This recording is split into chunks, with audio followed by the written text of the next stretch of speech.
A village on dry land now, where, in place of boats, we've discovered a mecca for the finest cars of yesterday and today. The location is the Yorkshire village of Marton-cum-Grafton, whose 17th century inn is a checkpoint and control for motoring rallies and attracts enthusiasts from all over the country.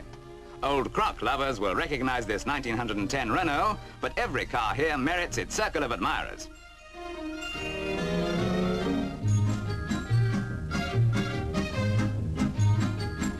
So many cars turn up here in the normal course of events that the distinctive roar of powerful engines has become as easily identifiable to the country folk of these parts as the sounds of their own farm animals.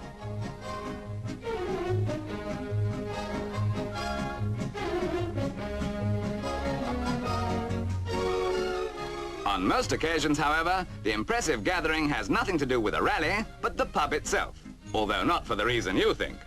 The real reason is that the proprietor, Mr. Eddie Shine, has created a motoring enthusiast's paradise. From a humble beginning, the BARC badge from his own car, to a collection today of over 250 badges and rally plates, and still growing, besides countless other souvenirs and models.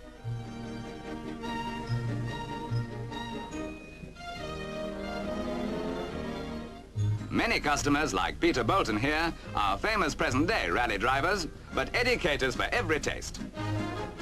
For vintage car enthusiasts like Gene Marshall, he has a scale model of Genevieve, specially made for the bar. Needless to say, he has dozens of models decorating the bar, but Genevieve, of course, has become a symbol of the vintage car and is in tremendous demand.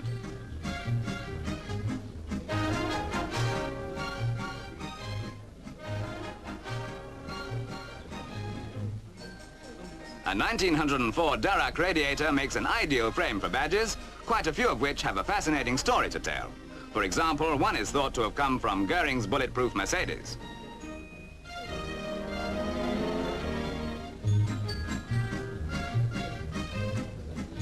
Old steering wheels have been put to good use as tables and chandeliers. In this case, a part of the once popular Essex 6. But in whatever direction the customers look, there's something of interest. Even the carpet, which was woven to fit the mood of the bar.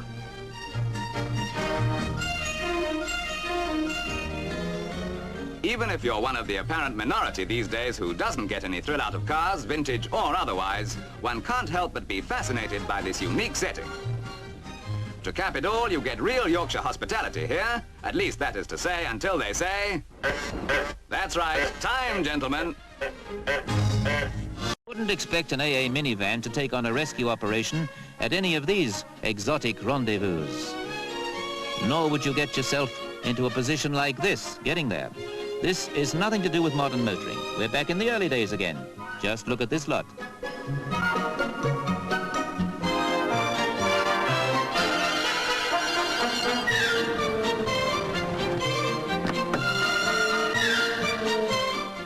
Quite rightly, you're not supposed to drink and drive, but here's a very special place where they sometimes give the green light, provided no one overdoes it.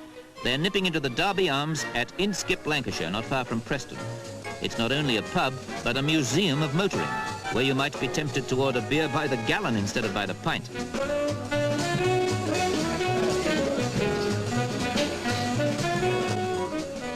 Motoring mementos from all over the world. Just drink the atmosphere in. Amplified by tape recordings made by landlord George Allenson at historic motor race meetings. Everyone's motoring mad in these parts. Racing drivers come here to impress their girlfriends with tall stories about how they checked a skid through a Brands Hatch oil patch.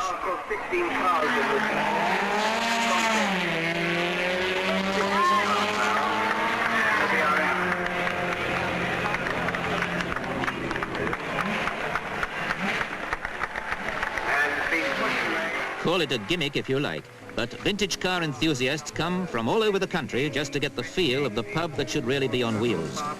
Perhaps they're working on that one.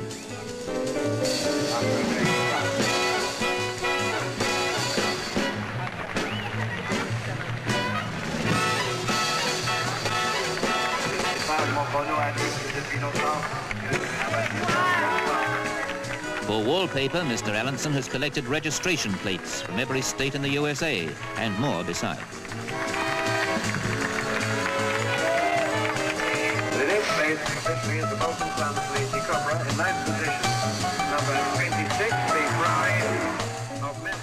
This is where you can trace the whole history of motoring for the price of a pint. Where it's special, super plus, or just plain cooking bitter.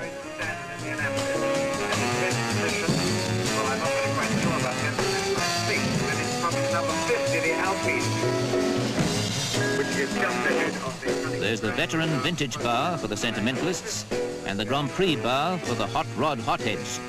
And that must be the status symbol house warmer to beat them all.